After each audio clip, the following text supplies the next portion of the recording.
Christ for the Nations Institute was founded in 1970 by Gordon and Freda Lindsay. Gordon was a mighty man of prayer and a visionary. He had sensed a call from the Lord to train up others. He felt that God was leading him to start a Bible school. Being close to the age of retirement, Freda recalls not everyone was as enthused as Gordon, and not everyone agreed. The whole family thought it was too much for him. And when he had his little meeting with us, with our immediate family, each one decided. Shira said, "Daddy, you know, to start a Bible school costs money." And she said, "Daddy, you don't have a dime saved toward a Bible school." And my son Gilbert, that's in the printing business, prints Bibles for all over the world. He said, "Daddy, you're really too old to think of starting a Bible school." And Dennis said something similar. I said, "Gordon, remember, you're no kid anymore. And I think you're taking on too much. You just ought to leave that alone and leave it for somebody else." And so he said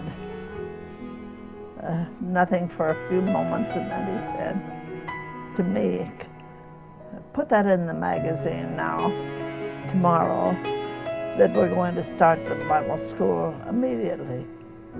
I looked at him and I said, "Gordon, I can't believe, after all the advice you've had from your children, now you turn around and you ignore the whole thing and you say, start it. Tell them we're starting it immediately." And so it was. He had his way. To acquire the property for Christ for the Nations was no easy task. There was a nightclub on the corner of the land we were looking at as a possible site for the Bible school. And this man that owned it was an absorber of whiskey, and he drank himself to death almost. And so he was losing this nightclub that he was running. He was losing it because he was drunk half the time. And so we heard that the nightclub was for sale. And so I put $100 down on the nightclub because I knew it was up for sale. And so anyway, I gave it to the man that was trying to sell the property. And later on, he calls me and he tells me that someone is buying this piece of property and this land.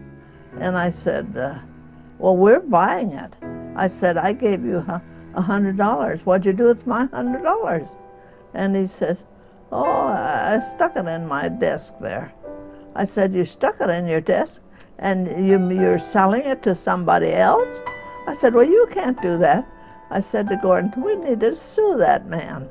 He pretended like he was handling this property, and I gave him $100, and then he sells it to somebody else.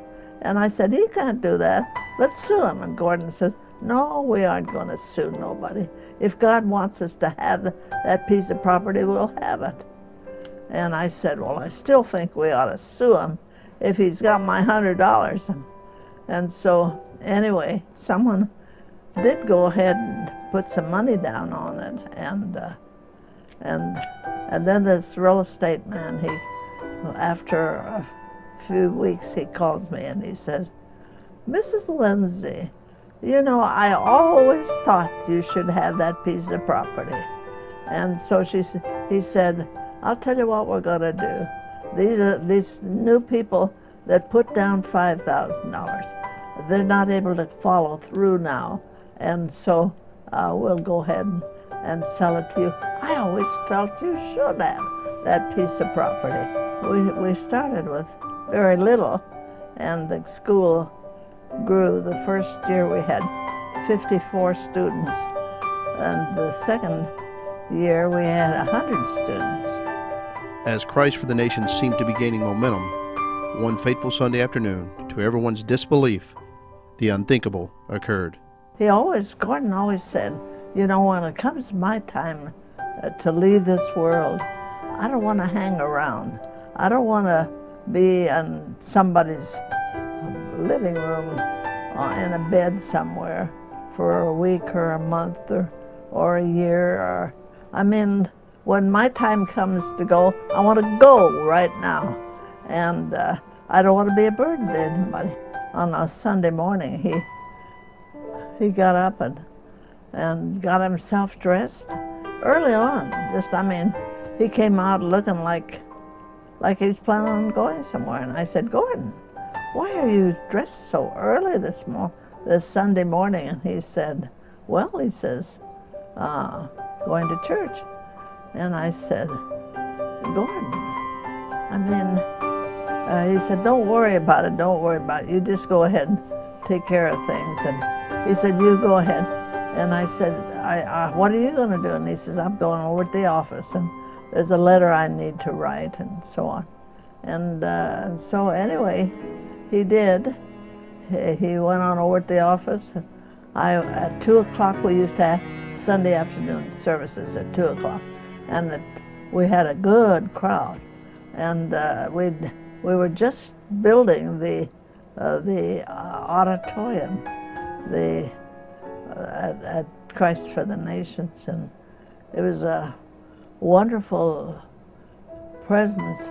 And people used to come to those 2 o'clock services on Sunday afternoon. And so I was up there. I had started the service on Sunday afternoon, and Gordon came in just like he looked at 7 o'clock in the morning when he was all dressed up. And he was very quiet and didn't say anything much. Came in and just sat on the platform. And I thought to myself, well, you know, I wonder why he's so quiet today. And so we sang, and we had a glorious song service in the new building. The auditorium was partly finished, but the upstairs wasn't finished of our new IB, the Institute building. I looked around, and all of a sudden I looked, and Gordon was sitting there on the platform, and he had his head on his shoulder like this, and looked like he was sound asleep. And I thought to myself, I've never seen Gordon sleep in church. Can't believe he's asleep. So they carried him into the prayer room, laid him on the floor, and I ran in there and just laid on the floor beside him. I said, Lord, you can't do this to me. I mean, we're starting a brand new Bible school. I mean, even this Bible school, we've got a lot of money borrowed on it. There's no way we can build this without Gordon here. And Lord, you gotta help. I just decided I couldn't make it. I just said, Lord, I'm gonna have to just give up. There's no way I can handle this bigger job now. If Gordon is not here to help me, there's no way I can do it. And so we had a big job on our hand. Although Freda thought in her mind everything that her and Gordon had prayed and worked for was over, God had a different plan as he strategically placed the right people in position to help her carry out the vision that was given to Gordon just a few short years earlier. The president of the bank across the street was there. He was a friend of Gordon's. He always called him Brother Lindsay. And he came, and the very next day came over and he said, Freda, I'm your friend, and I know that you've got a big job to do now. And he said, I'll help you. I'll help you. I will lend you money. I will lend you money. I know you don't have a way to pay it, but I will lend you. and let you finish this building. And we had started one other building, and that was headquarters building. And so anyway, we started, and we made it, and we're still making it, and praise the Lord. And Gordon said to me one thing I've never forgotten. He said to me, honey, if God ever uses you. He didn't say, God, now God's going to use you and do big things. He didn't say that.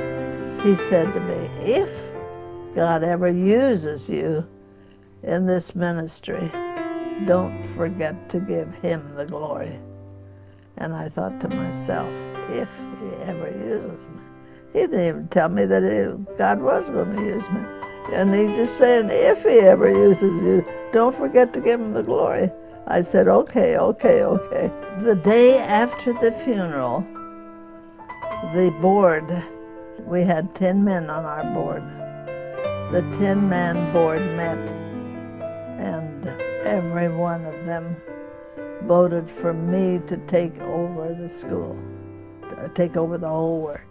As Freda regained her focus, she knew that it would be a tough road ahead to continue the ministry. And in that time, it didn't come without its criticism. I mean, and the natural was about as far out as you could get, you know, a woman. I mean, I got letters from people around the world. You're a woman, you're not supposed to be in charge. I'd write them a very nice letter, and I said, you know, it wasn't my plan to run the school. You know, once in a while people come and they'll say, you know, you hear all these people talking about gifts, gifts, gifts, and, you know, and miracles and healings and all. And they'll say, you know, I'd really like to see a miracle. And I'd tell them, you want to see a miracle? Yes. Well, step outside and just look around. And when Gordon and I looked at this place to start the school here, we didn't have a whole lot of money. We had $100, but each one of us had $100, and that was our sum total cash. And so, I mean, that's what we started with. We just had to make a go of it. And so we had the headquarters building.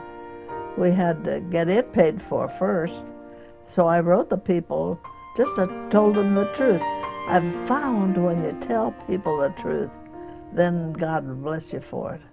And so I just told them the truth. I said, you know, I said, my husband built this one building, this headquarters building. We don't have it paid for yet. We've still got a couple of years on it. And if you feel like you want to help this ministry, just send your gift. And within just a very short time, we had that whole headquarters. Still have it today. It's still our headquarters. Had it paid for. Everything that came up, I just began to feel like there was a vast field out there of things God wanted to do, but it would take people and friends. I had favor. The people knew that I was in a desperate situation, and that I couldn't accomplish it myself, that I was going to need supernatural help, and the Lord gave it to me. You know, when we came to this place, there were no buildings here. Everything was empty, just nothing on this campus. And you know, we'd think, and Gordon I remember one morning Gordon he got up and he says, honey, let's have prayer. And I said, honey, I've got things I want to do this morning. He said, I said, let's have prayer. And so I said, okay, okay. So I went in and started to have prayer. He looked out the window and he said, you see all that vacant land out here, meaning right here. And he said, one day, this will all belong to Christ for the nations. And I thought to myself, Gordon, you're getting a little far out. And he'd just say, one day, I tell you, all of this will be ours. I mean, there wasn't a building here. But there is now. As Gordon Lindsay envisioned 40 years ago, Christ for the Nations Institute has trained thousands of students empowered by God to be world changers.